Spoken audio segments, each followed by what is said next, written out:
waxyaabaha aan asxaabtan aan qiyaasiyo badankoodu aanay ogeyn dadka intooda badan aanay ogeyn waxa weeye aaladaha AI-ga markay qoraalka waxay ku daraan wax la yiraahdo watermark wax kala maaha aaladaha AI-ga waxa loo sameeyay in qoraalka ay qoraan ay ku dhex daraan shay lagu garanayo qoraalkan inuu AI qoray haddii loo baahdo in la hubiyo qoraalkan ma qof baa qoray mise AI baa qoray waxaana aaladaha AI-ga watermarkan ama ay ugu dhex daraan shaygan qoraalka waxa weeye waa in lagu kala garto oo lagu kala garto waxyaabaha qof qoray ee caadiga ee lagu kalsoonaan karo iyo waxyaabaha AI-gu qoray si loo ogaado waxa AI-gu qoray inuu yahay wax AI laga keenay markaa haddaba waxaas waxa loo yaqaanaa watermark haddaba waxyaabahan AI-gu uu ku dhex qariyo qoraalka waxa weeye waxa uu ka kooban yahay dhowr wax mid ka mid waxa weeye waa waxyaabo qoraallo ah laakiin isha aadamuhu aanay qabanin waa wax ku dhex jira qoraalka waa intuu doona sawir waa wax ku dhex jira qoraalka ishaadu qaban mayso laakiin haddii website ama software la geliyo uu markaba qoraalkii AI-gu qoray intuu eego uu odhanayo qoraalkan AI baa qoray isagoo waxyaabahaas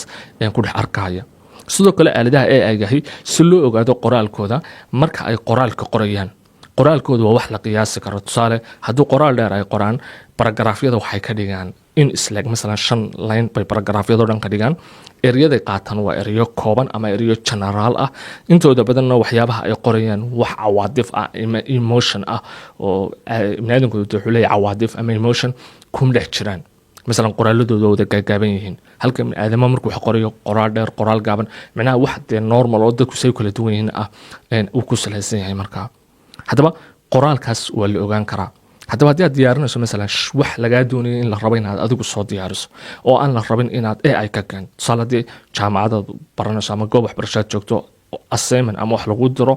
kadibna la rabo in adiga shaqada soo qabato laguna yidhaahdo AI hadduu qoray waa ogaanaynaa wax weeye dawaa la ogaan karaya soo kale waxbarashadu kaliya maaha haddii la doonayo inaad adiga shaqo qabato documentina soo diyaarso haddaad website leedahay aad maqaal ku qorto la rabo maqaalku inuu adeeg ku gooni ahaado oo uusan noqon maqaal aad internetka ka soo qaadatay waxa weeye taasna markaa dhib bay kaaga imanaysaa markaa waxaa noqonaysaa qoraalkii meesha daleym in la ogaado wax aan adiga ahayn haddaba waxaan kula wadaagi doonaa AI watermarkaas macquul mate sidee baa looga gudbaya maadaama watermarkaas la aragnay balse kor intaanan u gudbin bal ma laga gudbi karaya AI-ga waxaan doonayaa inaan sawiro ku tusiyo waxyaabaan AI watermark aan u jeedo iyo sida AI-gu uu qoraalka uu ku qoray uu u dhexgeliyo waxyaabo lagu garanayo in waxaan AI qoray hadda shaashada computerka eegto haddii aad Google-ka ku qorto ChatGPT watermark sawiro ku fududeynaya waxyaabahan sheegayo inaad fahantaa ku soo baxaya haddii nimka sawirka furo aan xagan eegno u fiirso ku soo dhaweynaya qoraalka halkan yaala maxaad aragtaa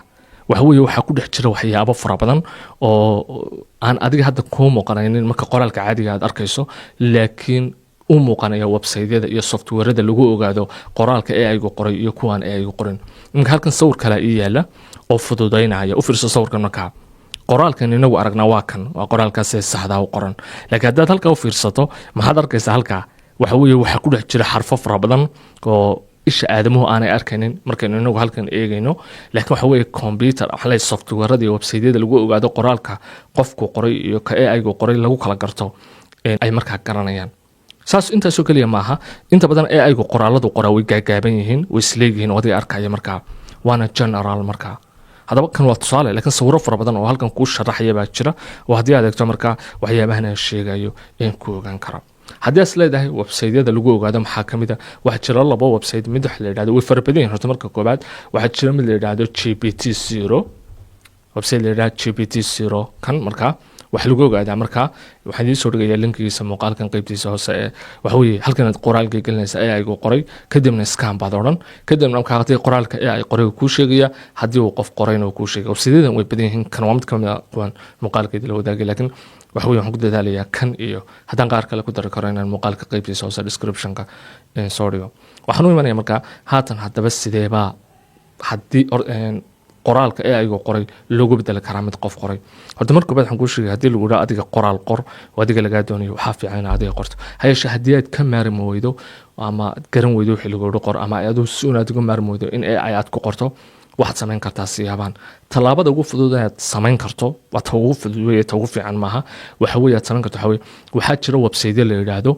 AI humanizer ama wax kale ma qabtaan website waxa weeye qoraalka AI-gu qoray baan u bedelaynaa mid qof qoray bay ka odhanayaan siday ugu bedelayaan wax kale maaha qoraalka waxay ka saarayaan xarfaha qarsoon ee AI-gu ku daray ee aanad adiga shaad u qabanayn sidoo kale waxay samaynayaan erayadan AI-gu isticmaalay bay bedbedelayaan oo kuwa la micnaa ama ku micno dhow ayay markaa ku darayaan shayga saddexaad ay sameeyaan waxay khaladaad bay ku yara daraan contentiga ama qoraalka khaladaadku inta badan wuxuu muujiyaa in waxaan qof qoray AI-gu inta badan ma khaldamo because dee waa wax la program gareeyay hanaan buu raacaya laakiin aadamuhu inta badan khaladaad uu galaa markuu wax qorayo xitaa taybinka oo keliya markaad wax qorayso ayaa khaladaad galaya marka website-yada humanize gareeya intaasay sameeyaan haddaba haddii aad rabto inaad maqaalka uu website kuu qoray aad leedahay website-kee baa ugu fiican oo kuugu bedelay wax qoray anuu hadda website-ka ugu wanaagsan kuma siin karo sababtan ku leeyahay waxa weeye website-yo fara badan baa jira mana tijaabin oo ismarba barbar dhigin waqtigan muuqaalkan duubayo sababta waqti aad u dheer bay qaadanaysaa hayeeshe waxaan kuu sheegaya qaar ka mid a kuwa ugu wanaagsan oo intaad adigu tijaabiso aad samayn karto mid ka mid waxaa la yidhahdaa Quillbot ayaa la yidhahdaa marka haddii aan imika halkan ku qoro computerkayga Quillbot marka waa kaa waxa weeye wuxuu ka kooban yahay waxyaabo fara badan xitaa AI content detector buu leeyahay kan oo kale waa kuwa ka mid ka markaa aad isticmaali karto mid kale jiray marka waxaan ku dadaali doonaa adiga saddexda ugu fiican kan ma oranayo waa ka ugu fiican saddexda ugu fiican inaan muuqaalka qaybtiisa hoose description-ka ku soo dhigo sidoo kale Telegram channel-kana aan soo dhigo marka taas waa koobaad talabaad oo qofkii kale uu isku day karo waxa weeye inta badan marka AI wax ku qoro adigoon soo website-yada isticmaalin sababta website-yada qaar baa iiba kuwa ku humanize gareynaya AI content-giisa waxaad samayn kartaa waxa weeye qoraalka inaad adigu si iska ah wax uga badbadasho haddaba waxaad samaynaysaa waxaa jira website-yo kuu qabanaya imika dad halkan eegtaan website-yadan aan ku jiro sida website-kan oo kale waxaa la yidhahdaa brefraser.io waxa weeye waa qayb baa iiba laakiin qayb free uu leeyahay qoraalka AI ku qoray haddaad halkan keento wuxuu kaa caawinayaa website-kaani ereyada AI-gu isticmaalay inuu ku siiyo kuwa ka duwan laakiin la micno ah tan marka ereyada markaad badbadasho waxaad meeshii ka saaraysaa because website-kan AI ma isticmaalayo isagu waxa weeye waa dee luqadda Ingiriiska caadiga ah isticmaalayo wuxuu ku siinayaa kuumana bedelaya ama wax laga yaabaa inuu ku bedelo laakiin adigu inaad doorashada leedahay ereyga aad ku bedelayso ay noqonaysaa waxaan u yar baahan inaad luqadda Ingiriiska wax ka yar garanayso si aad u yar wuxuun kaaga bilaabanaysaa marta ereyada u badbadasho soo kale website-kan kale ayaa jira Grammarly baa la yidhaahdaa isaguna wuxuu leeyahay qaybtan iyaduna free-ga ah oo brefraser ah oo ereyada aad qorayso ereyada AI-gu kuu qoray ereyo la micno ah oo laakiin iyaga ka duwan ayuu isna kuu qoraya markaa waxaa jira isna website-kan saddexaad oo kan ah isaguna brefraserka free-ga buu ku siinaya kan afraad baa jira isna brefraserka saddexdan dambe waa free waxa weeye waxay ku siinayaan iyaguna markaa ereyadii bay kuu qorayaan haddaba marka ereyada ay kuu qoraan inta badan markaad wax qorto dee mararka qaar micnihii baa khaldamay ama ereygu erey exactly la micnaha ereygii lagu qoray maaha waxaa taasoo kale kaga maarmi kartaa inaad isticmaasho website-kan Grammarly la yidhaah oo free ah qayb iiba buu leeyahay laakiin waad ka maarmi kartaa kadibna intaad ciwaan ka samaysato baad waxaad uu kuu sheegayaa website-kan uu kaa caawinayaa in uu micnaha kuu soxo مثلا haddii aad wax khalado ama grammarka wax ka yar khaldan yahay contentigaaga in uu kuu soxo talaabadan saddexaad waxay u yar baahantahay in wax Englishta kaaga bilaaban yihiin ama yaan odhan wax kaaga bilaaban yihiin Englishtaadu inay xoogaa yara fiicantahay aad micnihii fahmi karto marka website-kana waa free waan isticmaalaa anigu account baan ku leeyahay qayb iiba buu leeyahay laakiin dee khasab maaha qaybtiisa free-ga inaad maaragtay isticmaasho anigu account baan ku leeyahay just gmail-kaagaad ku geli kadibna waxa weeye markaa waxa weeye waa account-kaaga waad ku jirtaa aniga imika anigu account-kayga ku jira waxyaabihii dambeeyay aan qorayay waa kuwa halkan yaalla markaa haddaan imika new doc idhaahdo document cusub furto halkan aan qoraalkii keenayaa kadibna marka halkan qoraalkii keeno qoraalkii isaga ii hagaajinaya oo meelaha micnuu khaldan yahay xitaa halkan kaa siinaya halkan ku odhanaya kaa ku bedela adiga saa shaqada kuu qabanaya qaladkii kuu sheegaya marka waa inaad wixii akhri karto yara fahmi karto yar baahantay sidaad markaa isagana u qorto haddaba qaabkaasna waa qaabka labaad ee contentiga loo humanize gareeyo haddii aad inta badan soo kale waxaa muhiim ah very important intaanan gudbin marka AI-gu qoraal kuu qoro sida ugu fiican ee aad uga saari karto qoraalada AI-gu ku dhex qariyo xaweye rewriting baa la sameeyaa dib baa loo qoraa AI-gu qoraal ma kuu qoray qoraalka adiga qor haddaad xitaa ka maarmoodo istahay marka hore AI-ga sidiisa u qor soo qaada AI-ga qoraalkiisii waa markaad adigu de humanize garanaysa anad website humanize garanaysa isticmaalay halkan kaalay erey walba dib u qor baabi erey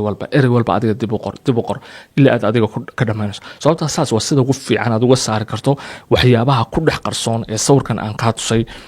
waxyaabaha ku dhex qarsoon ee aan sawirkan ka tusay ee aan adiga ishaad u qabanayn saad uga saari kartaa waxa weeye waa inaad qoraalkaba bilow ilaa dhamaad dib u qortaa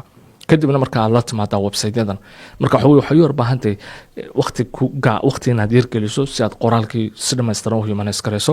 laakiin wax qarashana kaa bixi maayo qoraalkaagiina waxaad soo saaraysaa qoraal sida ugu macquulsan u eeg ama noqonaya mid qof qoray oo adigoo contentiga ee ay ka soo qaatay haddana waxa weeye waqti baad gelinaysaa aad qoraalkaagii ka dhigayso mid adigu markaa intii ugu macquulsan aad qortay markaa haddaba qaabkaasi waa qaabka ugu macquulsan ee loo humanize gareeyo laakiin qof kastoo luqadiisu aan fiicnayn ama qof kastoo awooda website-yada inta badan humanize gareeya free maaha waa iib qof kastoo awooda website-yada uu aadi karaa una ku humanize gareyn karaa kuwa ugu fiican saddexda ugu wanaagsan muuqaal qaybtiisa hoosaan soo dhigi doonaa waxaan se kugu dhiirigelin lahaa inaad isbarbar dhigto aanad midna markaa dooran saddexdaba ku qoraal kii kula fiicnaada markaa adigu iibso sababta ah qaybo yaroo free ku ogolaanayo aad tijaabinayso dana kaad tijaabinaysa ku qanacdo waa marka la iibsada waxaan rajaynaya saaxiibayaal mawduuca aan ugu talagalay inaan muuqaalka la wadaagay muuqaalka gadaashiisa baan soo